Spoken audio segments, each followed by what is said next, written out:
Alright, so when you're ready.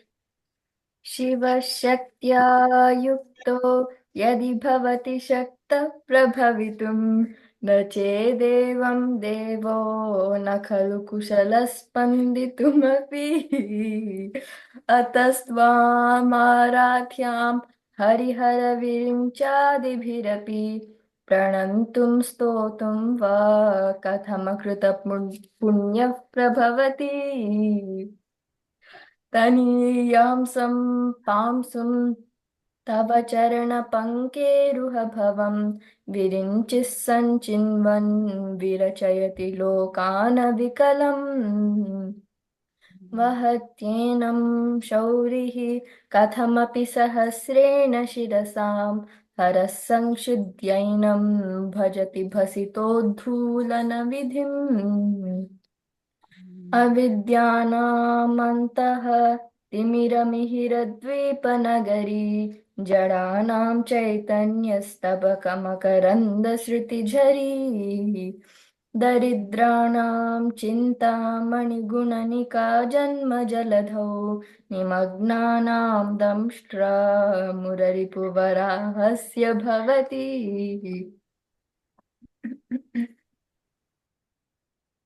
वदन्यः पाणिभ्याम् अभयवरदो दैवतगणः त्वमेकानैवासि प्रकटितवराभीत्यभिनया भयात्रातुं दातुं फलमपि च वाचा समधिकम् शरण्ये लोकानां तव हि चरणावेव निपुणौ हरिस्त्वामाराध्य प्रणतजनसौभाग्यजननी पुराणारी भूत्वा पुररिपुमपि क्षोभमनयत् स्मरोऽपि त्वां नत्वा रतिनयनलेह्येन वपुषा मुनीनामप्यन्तः प्रभवति हि मोहाय महताम्। धनुः पौष्पं मौर्वी मधुकरमयी पञ्चविशिखाः वसन्तः सामन्तो मलयमरुदायो धनरथः तथाप्येकः सर्वं हिमगिरुसुते कामपि कृपाम् अपाङ्गात्ते लब्ध्वा जगदिदमनङ्गो विजयते काञ्चीदामा करिकलभकुम्भस्तननता परीक्षीणामध्ये परिणतशरच्चन्द्रवदना धनुर्बाणान् पाशं सृणिमपि दधाना करतलैः पुरस्तादास्तां नः पुरमथितुराहो पुरुषिका सुधा सिन्धोर्मध्ये सुरविटपि वाटी परिवृते मणिद्वीपे नीपो पवनवति चिन्तामणिगृहे शिवाकारे मञ्चे परमशिवपर्यङ्कनिलयाम् भजन्ति त्वां धन्याः कतिचन चिदानन्दलहरीं महीं मूलाधारे कमपि मणिपूरे हुतवहं स्थितं स्वाधिष्ठाने हृदि मरुतमाकाशमुपरि मनोऽपि भ्रूमध्ये सकलमपि भित्त्वा कुलपथम् सहस्रारे पद्मे सहरहसि पत्या विहरसे सुधाधारा सारैः चरणयुगलान्तर्विगलितैः प्रपञ्चं सिञ्चन्ति पुनरपि रसाम्नाय महसः अवाप्य स्वां भूमिं भुजगनिभमध्युष्टवलयम् स्वमात्मानं कृत्वा स्वपिशिकुलकुण्डे कुहरिणी चतुर्भिः श्रीकण्ठैः शिवयुवतिभिः पञ्चभिरपि प्रभिन्नाभिशम्भोः नवभिरपि मूलप्रकृतिभिः चतुश्चत्वारिंशत्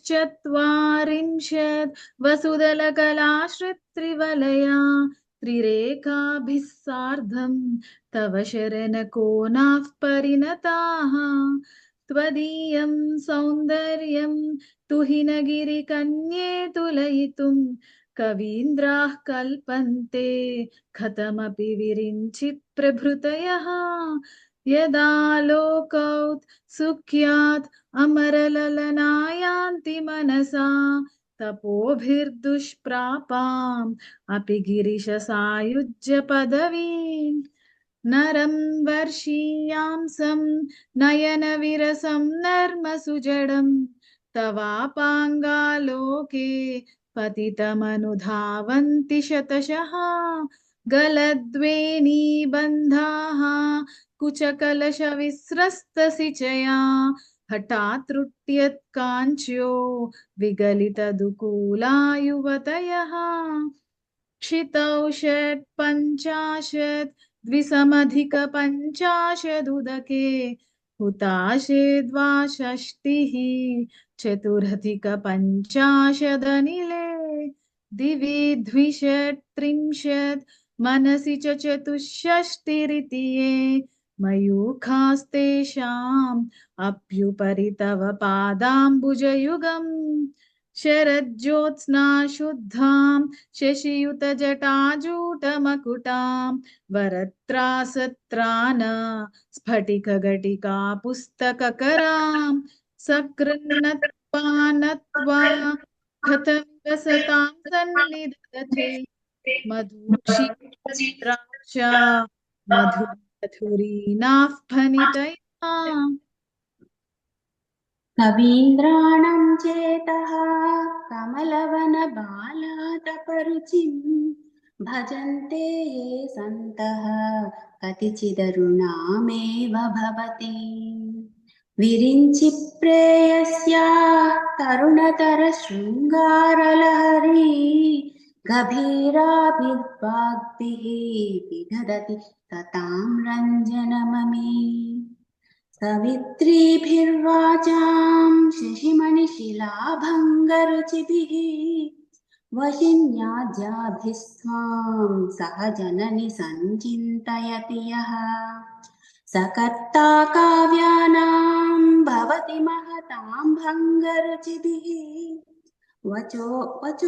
वचोभिर्वाग्देवी वदनस्तमलामोदमधुरैः तनुच्छायाभिस्ते तरुणतरणि श्रीसरणिभिः दिवं सर्वामुर्वीम् अरुणमणिमग्नां स्मरति यः भवन्तस्यत्रस्य ध्वनहरिणशालीननयना सहोर्वश्यावश्या कतिकतिन गीर्वाणगणिकाः मुखं बिन्दुं कृत्वा कुचयगमधस्तस्य तदधो हरार्थं ध्यायेद्यो हरमहिते मन्मदकलां ससत्यः संक्षोभं नयति वनिता इत्यतिलघु त्रिलोकीमप्याशु भ्रमयति रवीन्द्रोस्तनयुगाम्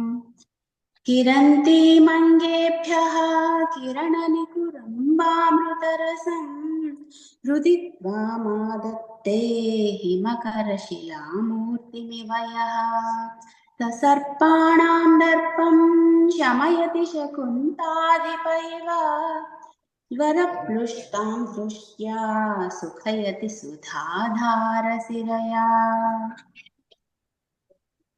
तटिल्लेखा तन्वीं तपनसि वैश्वानरमयीं निषण्णां शन्याम् उपरि कमलानां तव कलां महापद्माटव्यां मुदितमलमायेन मनसा महन्तः पश्यन्तः ददति परमाह्लाद लहरीम् भवानी त्वं दासे मयि वितर दृष्टिं सकरुणा इति स्तोत्रं वाञ्छन् कथयति भवानी त्वमिति यः तदैव त्वं तस्मै दिशसि निजसायुज्य पदवीं मुकुन्दं ब्रह्मेन्द्र स्फुटमकुटनीराजितपदाम् त्वया कृत्वा वामं वपुरपरितृप्तेन मनसा शरीरार्थं शम्भो अपरमपि शङ्के कृतमभूत् यदेतत् तद्रूपं सकलमरुणाभं त्रिनयनं कुचाभ्यां मानम्रं कुटिलशशिचूडालमकुटम् जगत्सूते धाता हरिरवतिरुद्रक्षपयते तिरस्कुर्मन्येतत् स्वमपि वपुरीशस्तिरयति सदा पूर्वः सर्वं तदिदमनुगृह्णाति च शिवः तवाज्ञामालम्ब्य क्षणचलितयोर्बुर्लतिकयो त्रयाणां देवानां त्रिगुणजनितीनां तव शिवे भवेत् पूजा तव चरणयोर्या विरचिता तदा हि मणिपीठस्य निकटे स्थिता ह्येते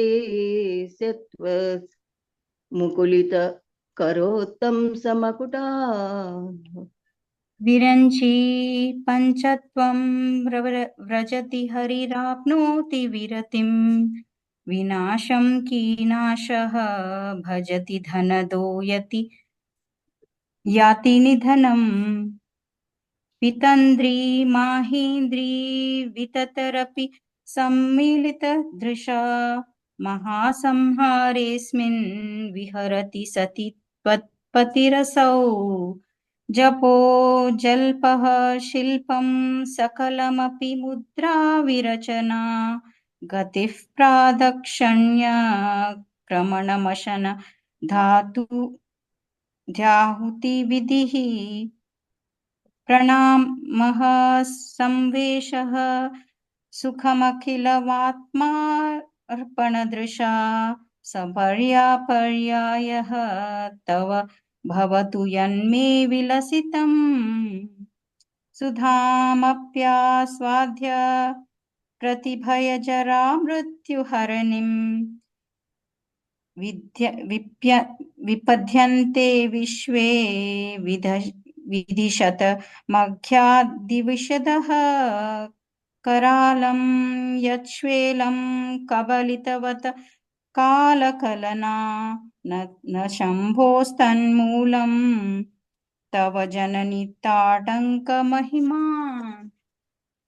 किरीटं वैरिञ्चं परिहर पुरः कैटभविदः कठोरे कोटीरे स्खलिसि जाहि जम्भारि मकुटं प्रणमेर्श्वेतेषु प्रसभमपुयातस्य भवनं भवस्याभ्युत्थाने तव परिजनो तिर्विजयते स्वदेहा भूताभिः धृणिभिरणिमाध्याभिरभितः निषेव्ये नित्ये तव महमति सदा भावयति ह्यः किमाश्चर्य तस्य त्रिनयन समृद्धिं त्रिनयतः असंवर्ताग्निः विचरयति नीराजन विधिम् चतुष्षष्ट्या तन्त्रैः सकलमतिसन्ध्याय भुवनं स्थितस्तत्तत्सिद्धि प्रवस परतन्त्र पशुपतिः पुनस्त्वं निर्बन्धात् पुरुषार्थैकघटना स्वतन्त्रं ते तन्त्रं क्षितितलमवातीतरदिदम्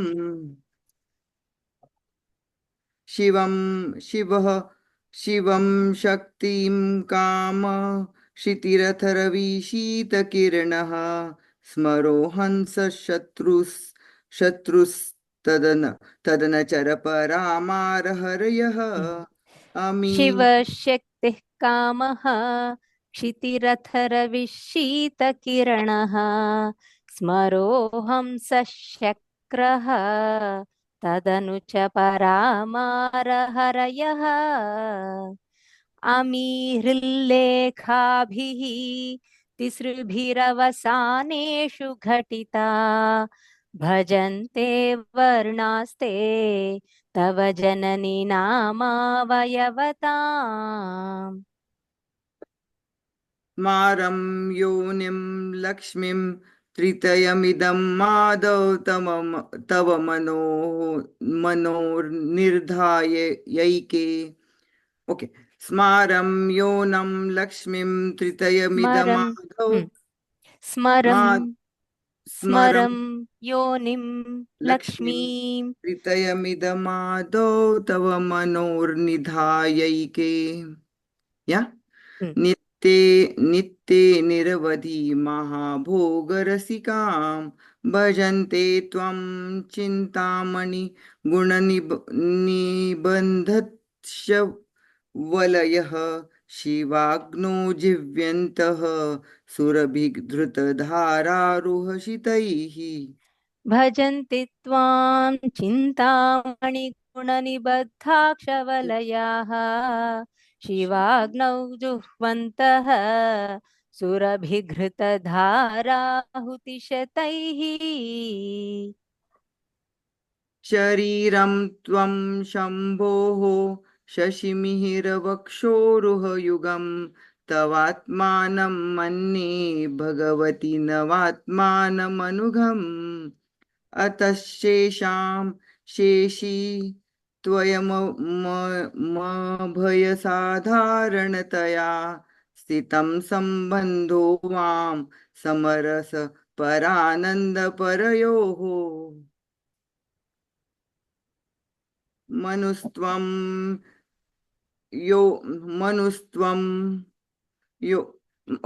मनस्त्वं यों मत्त्वं मरुदसि मरुस्तस्रथिरसि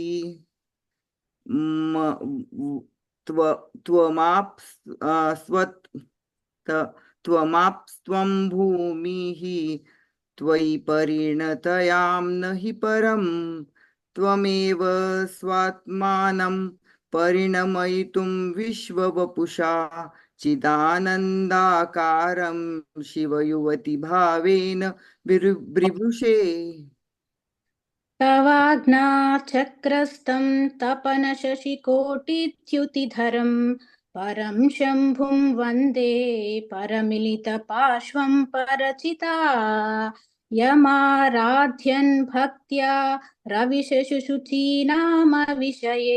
निरालोके लोके निवसति हि भालोकभुवने विशुद्धौ ते शुद्धस्फटिकविशदं व्योमजनकं शिवं सेवे देवीम् अपि शिवसमानव्यवसितां ययोः कान्त्या यान्त्याः शशिकिरणसारूप्य सडनेः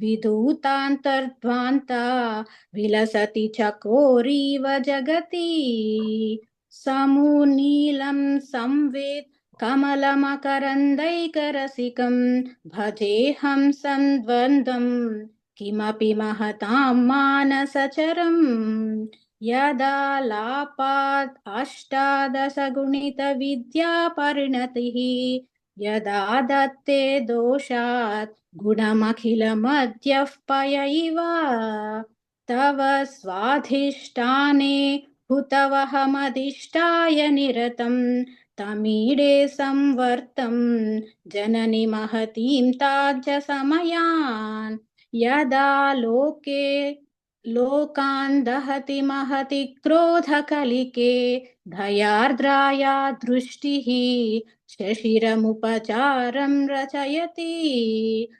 तटित्वन्तं शक्त्या तिमिरपरिपन्थिस्फुरणया स्फुरन्नानारत्ना भरणपरिणेद्धेन्द्रधनुषम्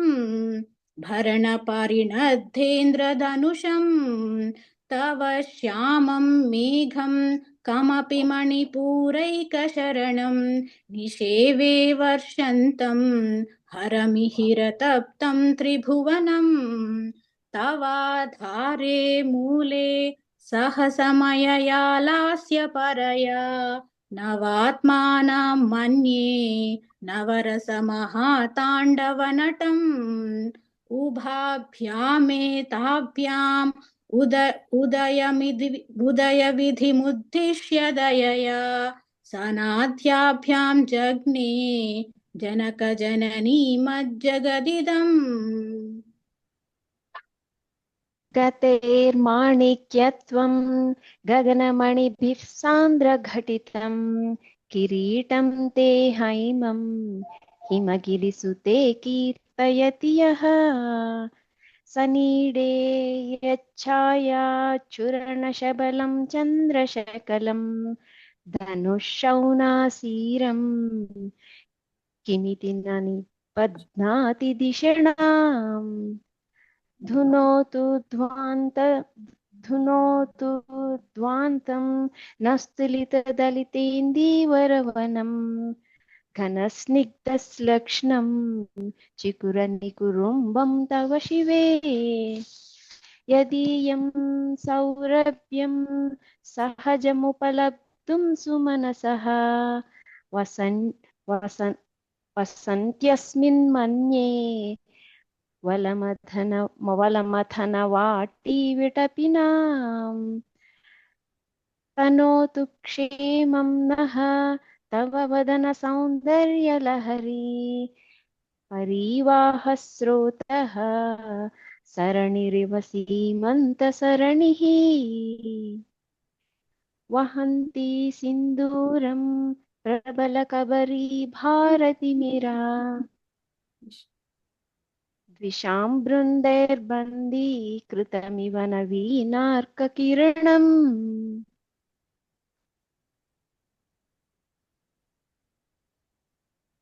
अरालैः स्वाभाव्यात् अलिखलपश्रीभिरलकैः परीतं ते वक्त्रं परिहसति पङ्केरुहरुचिम् दरस्मेरे यस्मिन् दशनरुचि किञ्जल्करुचिरे सुगन्धौ माद्यन्ती स्मरदहन चक्षुर्मधुलिहः ललाटं लावण्य द्युतिविमल आबादितवयत् द्वितीयं तन्मन्ये मकुटगडितं चन्द्रशकलम् विपर्यासन्यासात् उभयमभिसम्भूय च मितः सुधालेपस्युदिः परिणमतिराकाहिमकरः भ्रुवौ भुग्ने किञ्चित् भुवनभयभङ्ग व्यसनिनी त्वदीये नेत्राभ्यां मधुकरऋषिभ्यां त्रिदगुणम् तनुर्मन्ये सव्ये तरकरगृहीतं रतिपदे हे प्रकोष्ठे मुष्टौ च स्थगयति निगूढन्त्रमुमे अह सुदे सव्यं धवनयनमर्गात्मकतया त्रिया मां वामं ते सृजति रजनीनायकदया तृतीया दे तृष्टेर्तरदलित हेमाम्बुजरुचिः समादत्ते सन्ध्यां दिवसनिशयोरन्दरचरी विशाला कल्याणी स्फुटरुचिरयोति योऽध्याकुवलयैः कृपादारा तारा तारा किमपि मधुराभो भवतिका अवन्दी दृष्टिस्ते बहुनगर विस्तार विजया ध्रुवं तत्तन्नाम व्यवहरणयोग्या विजयते कवीनां सन्दर्भ स्तबकमहरन्दैकरसिकं कटाक्षव्याक्षोभ भ्रमरकलौभौ कर्णयुगलम् अमुञ्चन्दौ दृष्ट्वा धवनवरस सास्वादतरलौ असूया संसर्गा अलिकनयनं किञ्चितरुणम् शिवे शृङ्गारार्द्रा तदितरजने कुत्सनपरा सरोषा गङ्गायां गिरिशचरिते विस्मयवती हराहिभ्यो भीता सरसिरुह सौभाग्यजननी सखीषु स्मेराते मयि जननि दृष्टिः सकरुणा गते कर्णाभ्यर्णं गरुत इव पक्ष्माणि दधति पुराम्भेत्तुश्चित्त रशमरसविद्रावणफले इमे नेत्रे गोत्राधरपतिकुलोत्तं सकलिके तवा कर्णाकृष्टा स्मरशरविलासं कलयतः विभक्त्रैवर्ण्यं व्यतिकरितलीलाञ्जनतया विभाति त्वन्नेत्र त्रितयमिदमीशानदयिते पुनः स्रष्टुं देवान् द्रुहिणहरिरुद्रानुपरतान् रजः सत्त्वं बिभ्रत् तमैति गुणानां त्रयमिव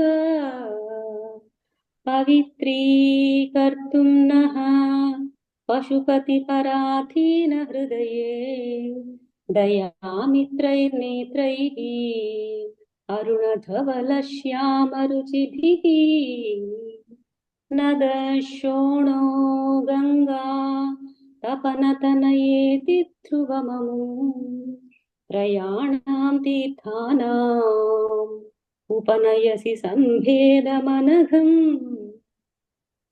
निमेषोन्मेषाभ्यां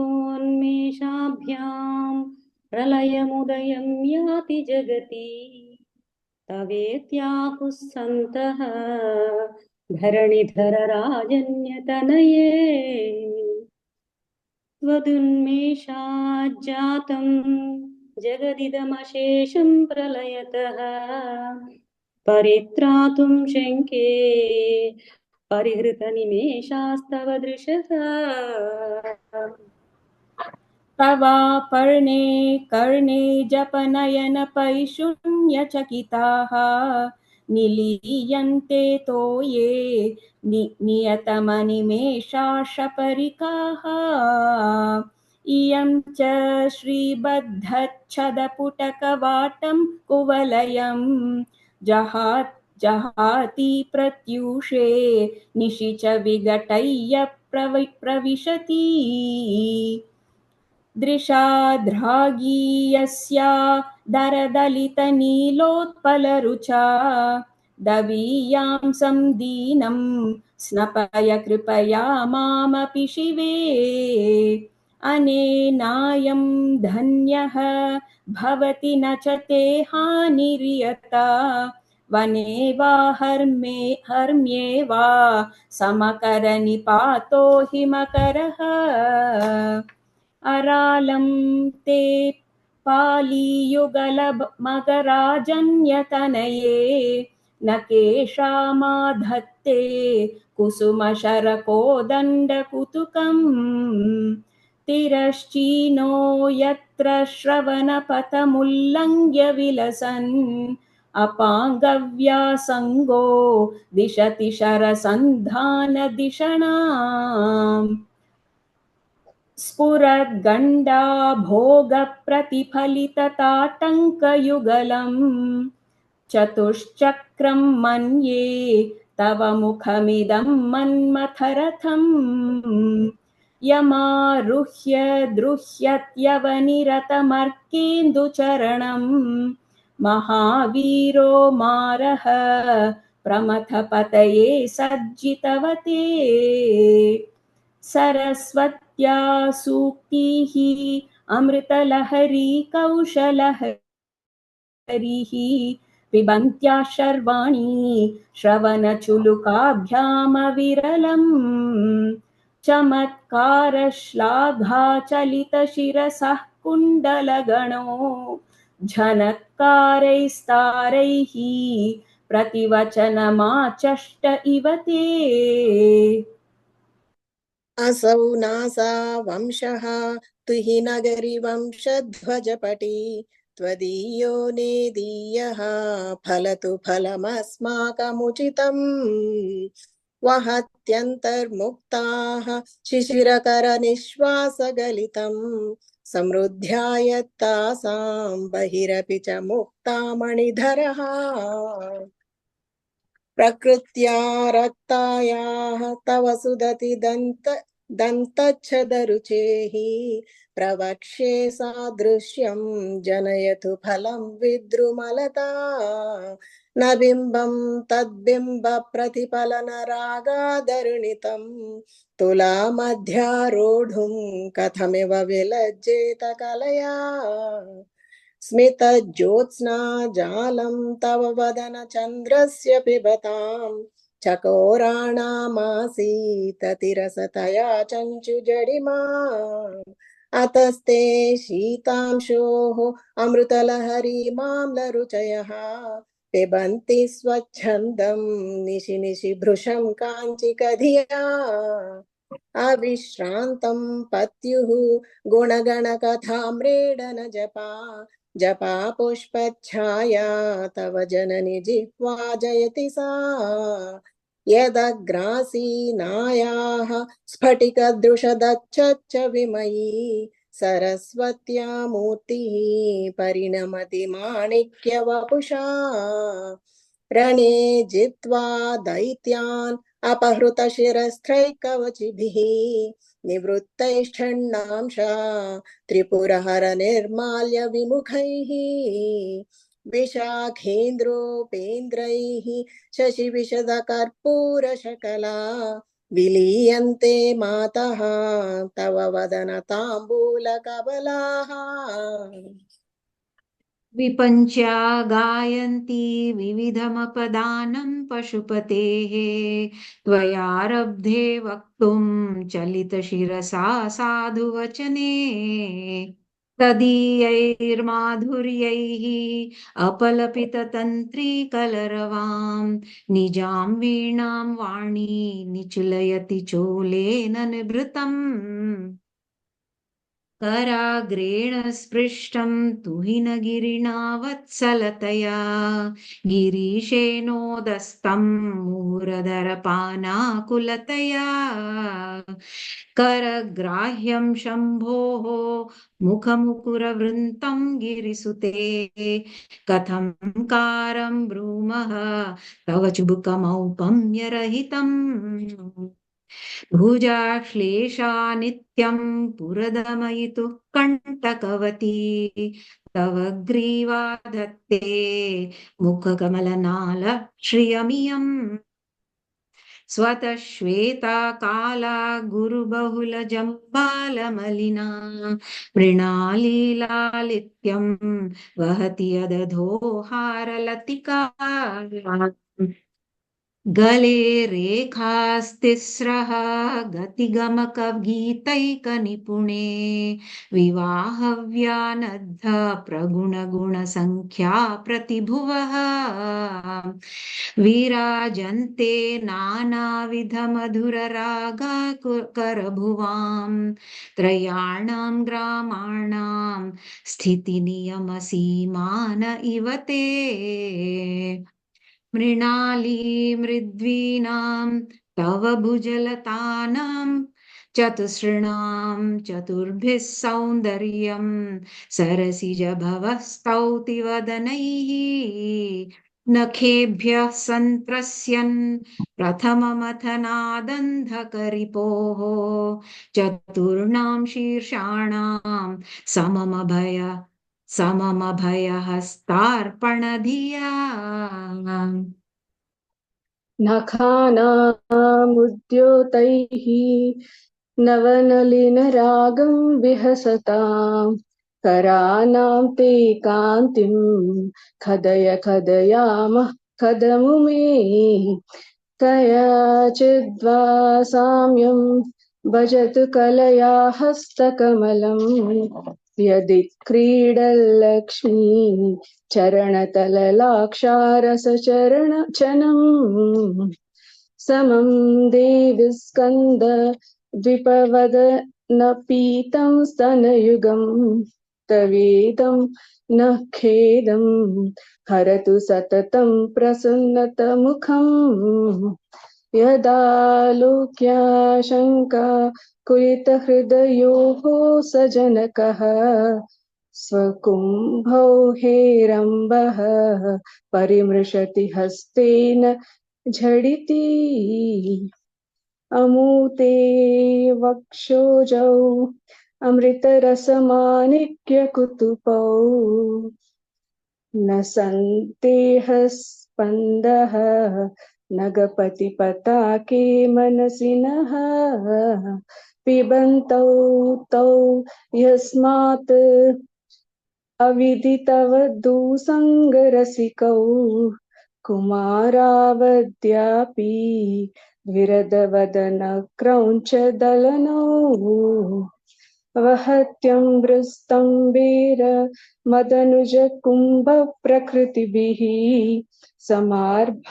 समारब्धा मुक्ता मणिभिरमलां हारलतिका कुचा भोगो बिम्बाधररुचिभिरन्तः शबलिता प्रतापव्यामिश्रां पुरदमयितुः कीर्तिमिव ते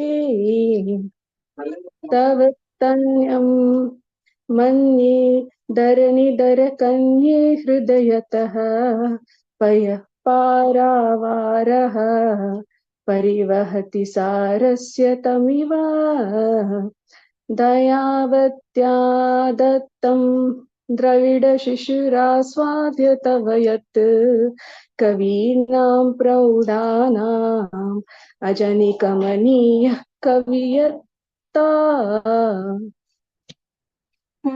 क्रोधज्वाला बलिभिरवलीढेन वपुषा गभीरे तेनाभि सरसीकृतसङ्गो मनसि जः समुत्तस्थौ तस्मात् अचलतनये धूमलतिका जनस्तां जानीते तव जननि रोमावलिरिति यदेतत् कालिन्दी तनुतरतरङ्गाकृति शिवे ऋषे मध्ये किञ्चित् जननि तव यद्भाति सुधियां विमर्तादन्योन्यं कुचकलशयोरन्तरगतं तनूभूतं व्योम प्रविशदि वनाभिं कुहरिणीं स्थिरो गङ्गावर्तः स्तनमुकुलरोमावलिलता कलावालं कुण्डं कुसुमशरतेजोहुतभुजः रतेर्लीलागारं किमपि तव नाभिर्गिरिसुते बिलद्वारं सिद्धेर्गिरिशनयनानां विजयते निसर्गक्षीणस्य स्तनतटभरेण क्रमजुषो नमन्मूर्तेर्नारी तिलकशनकैस्त्रुट्युत इव चिरं ते मध्यस्य त्रुटिततटिनी तीरतरुणा समावस्थास्थेम्नो भवतु कुशलं शैलतनये कुचौ सत्यस्विद्यत् तटघटितकुर्पा कूर्पासभिदुरौ कषं तौ दोर्मूले कनककलशाभौ कलयता तव त्रातुं भङ्गात् अलमिति वलग्नं तनुभुवा चिधानद्धं देवी त्रिवलिलवलो वल्लिभिरिवा गुरुत्वं विस्तारं क्षितिधरपतिः पार्वती निजात् नितम्बादाचित्या त्वयि हरणरूपेण निधते अतस्ते विस्तीर्णः गुरुरयमशेषां वसुमतीं नितम्भः प्राग्भारः स्थगयति लघुत्वं नयति च करीन्द्राणां शुण्डान् कनककदलीकाण्डपटली उभाभ्यामूरुभ्याम्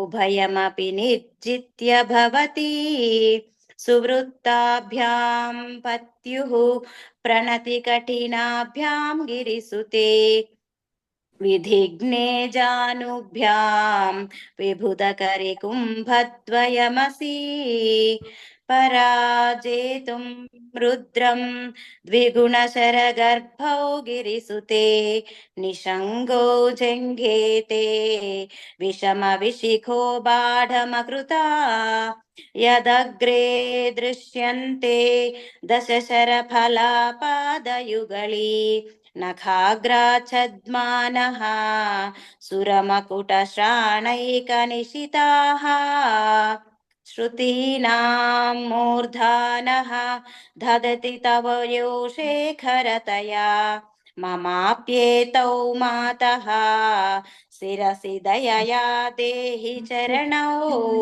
ययोपाद्यं पादः पशुपतिजटाजूटतटिनी ययोर्लाक्षा लक्ष्मीः अरुणहरिचूडामणिरुचिः नमो वाकं भ्रूमः नयनरमणीयाय पदयोः तवास्मै द्वन्द्वाय स्फुटरुचिरसालक्तकवते असूयत्यत्यन्तं यदभिहननाय स्पृहयते पशूनामीशानः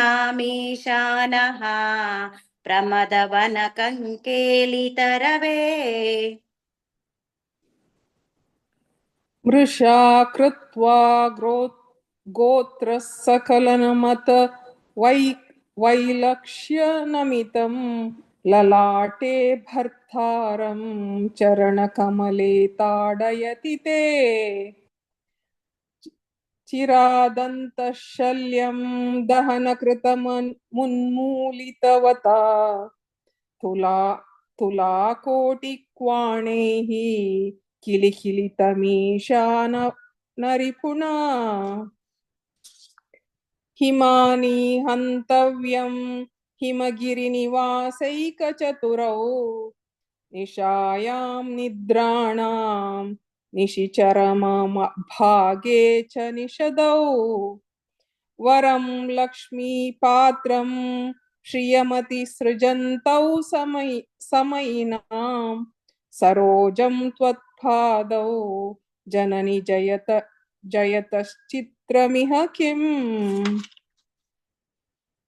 पदं ते कीर्तीनां प्रपदपद्मपदं देवि विपदां कथं नीतिं सद्भिः कठिनकमटीकर्परतुलां कथं वा बाहुभ्याम् उपयमनकाले पुरविदा यदादायान्यस्तं दृशति दयामानेन मनसा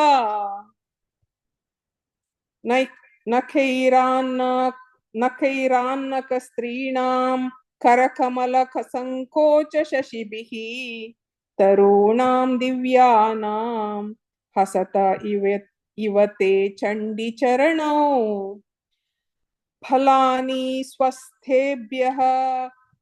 फलानि स्वस्थेभ्यः किसलयकराग्रेण ददतां दरिद्रेभ्यो भद्रां श्रियमनिशमन्नाय ददतौ ददाने दीनेभ्यः श्रियमनिशमशानुसदृशीम् अमन्दं सौन्दर्य प्रकरमकरन्दं विकिरति तवास्मिन् मन्दारस्तबकसुभगे यातु चरणे निमज्जन्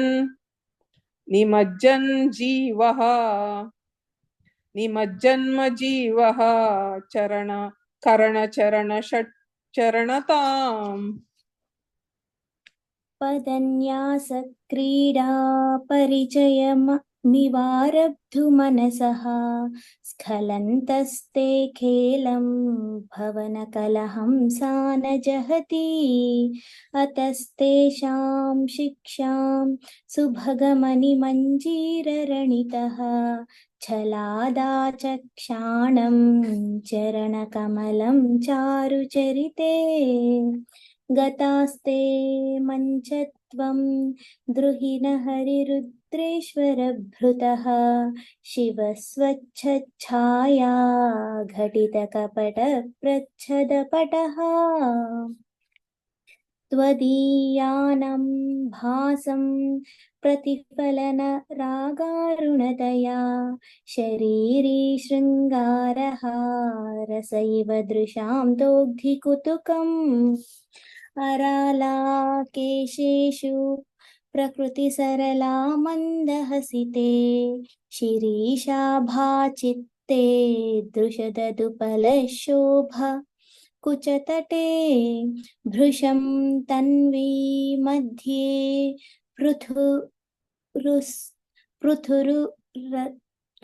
पृथुरुरसिजारोह विषये जगत्रातुं शम्भोः जयति करुणा काचिदरुणा कलङ्कः कस्तूरी रजनिकरबिम्बं जलमयं कलाभिः कर्पूरैः मरकतकरण्डं निबिडितम् अतस्त्वाद्भोगेन प्रतिदिनमिदं रिक्तकुहरं विधिर्भूयो भूयो निबिडयति नूनं तव कृते पुरारातेरन्तः पुरमसि ततस्त्वच्चरणयोः सपर्या मर्यादा तरलकरणा नाम सुलभा तथा ह्येते स्मिताः शतमुखमुखा सिद्धिमतुलां तव द्वारोपान्तस्थितिभिर्निमध्याभिरमराः कलात्रां वैधात्रं कति कति भजति न कवयः श्रियो देव्योः को वा न भवति पतिः कैरपि धनैः महादेवं हित्वा तव सति सती नाम चरमे कुचाभ्यामासङ्गः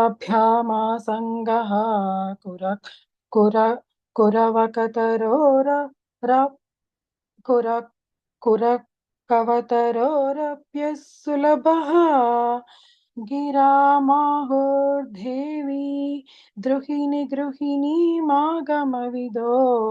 अराहि पत्नीं पद्मां हरसहचरीमद्रितनयां तुरीया कापि त्वां दरिधिगम निस्सीम महिमा महामाया विश्वां भ्रमयसि परब्रह्म महिषी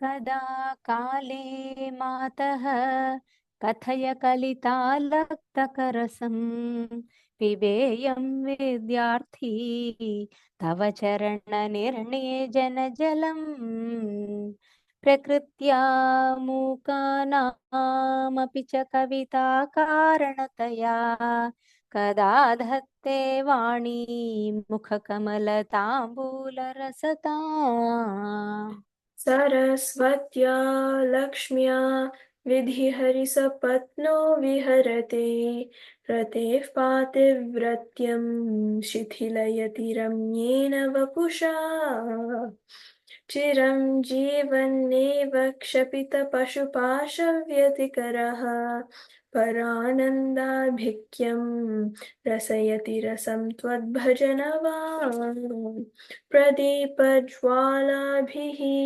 दिवसकरनीराजनविधिः सुधासूतेश्चन्द्रः उपलजललवैरर्घ्यरचना स्वकीयैरम्भोभिः सलिलनिधिसौहित्यकरणं त्वदीयाभिर्वाग्भिः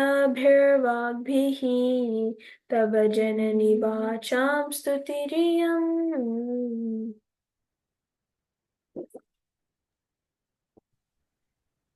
यदक्षरपदभ्रष्टं मात्राहीनं तु यद्भवेत् तत्सर्वं क्षम्यतां देवी नारायणि नमोऽस्तु ते। सर्वं श्रीजगदम्बार्पणमस्तु। इदं न मम इदं न मम इदं न मम। Congratulations everybody. Today it's your celebration and graduation for Saundarya Lahari. How did you all think you did? Thank you so much. And I'm listening. I'm more comfortable with your Praveena ji, with your chanting. It fits me very much with my smile. Yeah, so Wonderful. I'm practicing with yours. Thank you very much. Okay, I want to tell something. My grandma usually chant Saundarya Lahari. Now I'm going to 60, okay? But from my childhood, I'm so fond of listening or chanting this. But so far, so many years, I'm doing some other things, but I don't have it. I have the fear how to start this. But thank you very much for Pranati and Praveena and sorry, I forgot her name. Savita. Savita. Okay, thank you so much for you guys. So today I had to step in. Richa Akka, please forgive me. So all of you please note 31, 32, 33. They have explicit Bijaksharas. These are the shlokas we cannot go wrong. 11, 14, 31, 32, 33. You cannot go wrong with those shlokas. So please make sure. 11 is two-dimensional Sri Chakra. So in Sri Chakra, there are 44 intersecting triangles. Coming from Devi Tattva and Shiva Tattva, when they intersect, you will have 44 triangles. So that is describing 44 triangles with the squares and the circles. Vasudala, Vasus we have, so there will be an Ashtadala Padma, then Kala Ashra, Shodasha Kalas, so there will be another 16 petal lotus, there will be circles, there will be that half angled things in the Sri Chakra. So that is describing Sri Chakra. You cannot go wrong with 11th shloka. And 14th shloka, Akshitau Shat Panchashat, that is also talking about the aerial view of Sri Meru.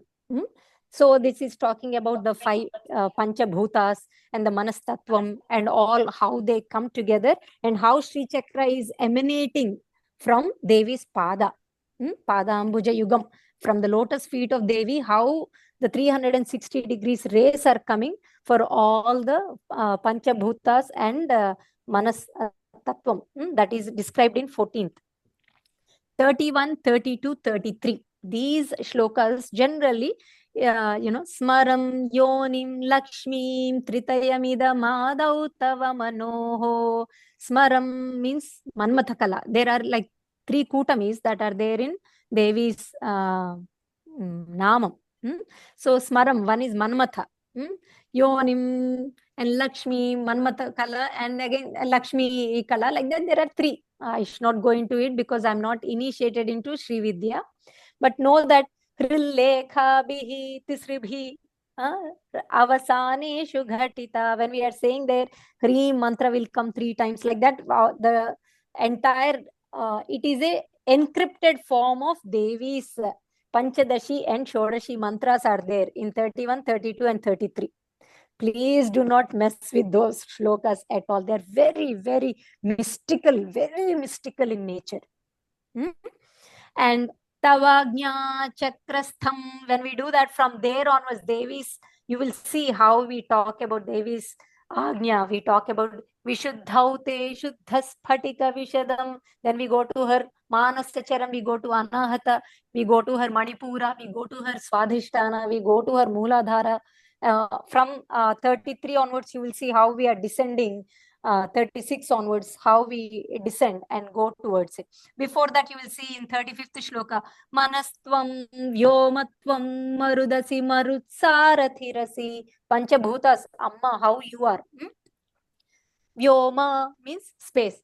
Manas, Manas, this is the, you can take it as psychic body. Manastvam Vyomatvam, Devi is Vyoma. Marut means Vayu. Marutsarathi. Marutsarathi Rasi. Asi means you are the one. Like that we will talk about all the Pancham. Tvama apastvam bhumihi. Apaha, water. Bhumihi, Bhumi. Tvayi parinatayam nahi param. There is nothing other than you. Tvameva, Tvam eva. You are the only one. Tvameva Swatmanam. You are the universal body. However, you are the one who is encompassing everything. You are also in it. You are that, you are not that. Both of it, you only Amma. So when we are telling these beautiful shlokas, we may not have the prowess of Shankaracharya, but he has given us the shlokas.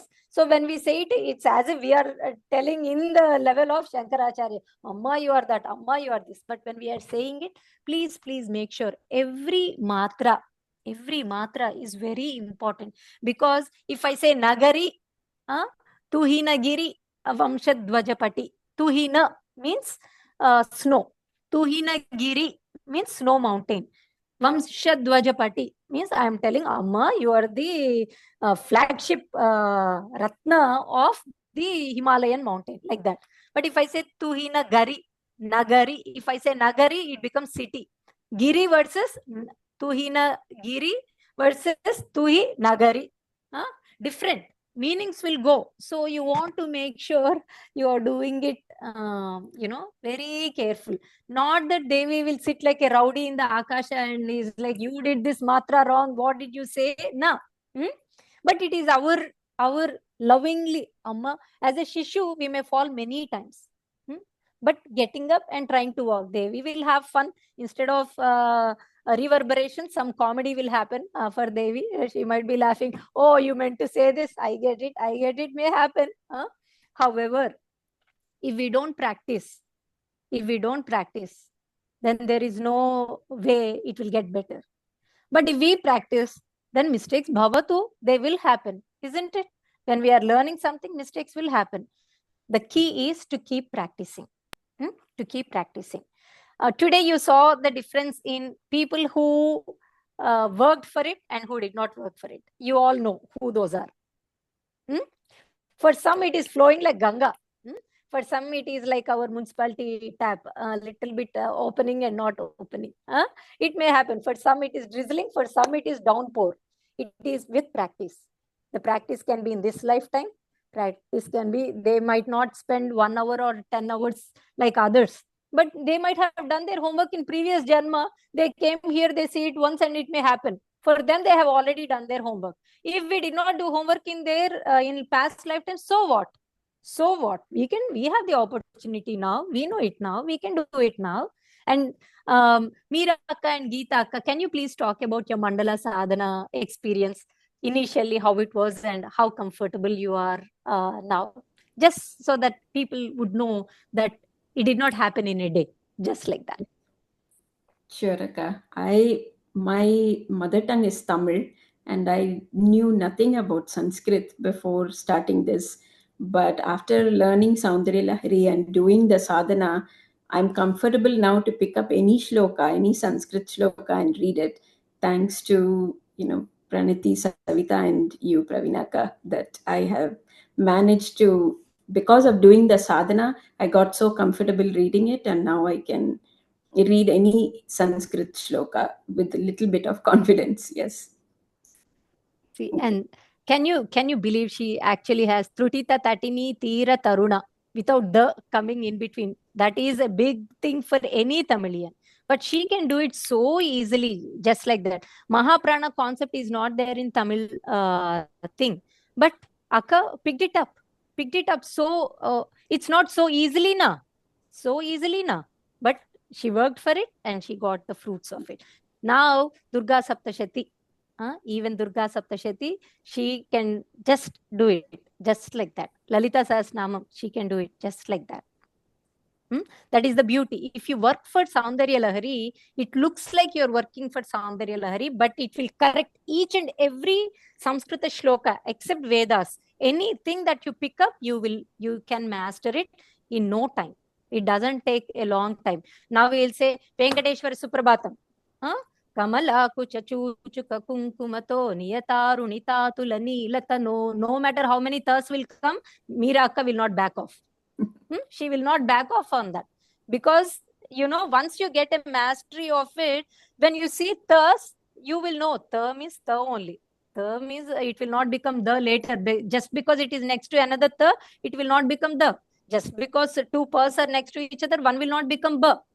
That much attention will happen. Geeta Akka, you did so well today, both of you. Now they were randomly assigned shlokas. They did not know that they are going to do those shlokas today. Geeta Akka, please tell your experience. Yes, Pravina, what helped me was my ignorance that I don't know any shlokas. I didn't know Saundarya Lahari was among the hardest shlokas to learn. And I'm glad I didn't know that when I started. And thanks to you, Pravina. I was quite hesitant when I started, but with help, I did my practice. And Meera helped me in the beginning, right? She would give me corrections and that helped. And then Suchitra, she actually held our hand every day with practice. And I have to thank Suchitra for being there for us, being patient. And I feel more confident now. I still have to watch every word and the breath. And there's a lot of breathing too. Because I get dizzy sometimes when I chant all the shlokas in one sitting, I get dizzy.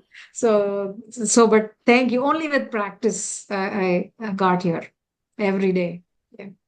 Thank you, Akka. So Suchitra Akka is almost like a strict teacher. You do something wrong, towards the end of the class, you will get, what happened to your Mahapranas today? You did well yesterday. What's going on? Are you not paying attention? That can also happen. So if you pay attention and if you are being corrected, one thing in for this Mandala Sadhana, you have to come open with that thing of, I can make mistakes too. That is one thing. And then staying committed to it, because if you don't practice it enough, then you're talking about years for you to become a master of it. If you do it for 40 days, then it is yours for lifetimes, not just this life. If you choose to come back, it will be with you for next also. But doing it for 40 days. So you can do it in your own house, in your own pace, listening and you doing. But if you come in a group, you can support each other. That is one thing we'll recommend, Satsangam. Satsangatve Nisangatvam, Nisangatve Nirmohatvam, Nirmohatve Nischaltatvam, Nischaltatve Jivan Mukti. You want to do it in stages. Sometimes it's very hard to keep up that motivation to do it by yourself. So if you come here, you will have some guidance here and there, and somebody to be with a stick and saying, looks like improvement did not happen, what's going on, and things like that. Astu? All right, Savita and Pranati, can we take a picture? Yeah, let me just stop recording real quick.